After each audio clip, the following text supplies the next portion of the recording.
ವಿಶ್ವ ರಂಗಭೂಮಿಯ ದಿನ 27 ಮಾರ್ಚ್.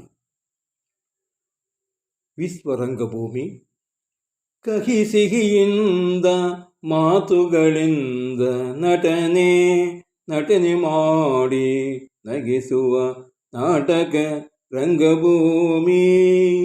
ರಸದೌತಣ ನೀಡಿ ನವರಸದ ಮಾತುಗಳಿಂದ ನಗಿಸುವ ರಂಗಭೂಮಿ ನಾಟಕ ಮಂದಿರ.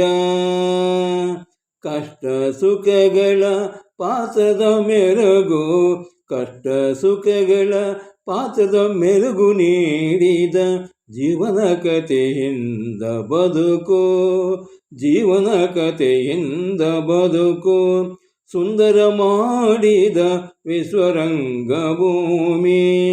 ನೋವು ನಲಿವುಗಳಿಂದ ನಟನೆಯಿಂದ ಮಾಡಿದ ರಂಗಭೂಮಿಯ ಮೆರುಗು. ಜಗದಲ್ಲಿ ಹೂಗಳಂತೆ, ಜಗದಲ್ಲಿ ಹೂಗಳಂತೆ ಹರಳಿದೆ ವಿಶ್ವರಂಗಭೂಮಿ, ವಿಶ್ವರಂಗಭೂಮಿ.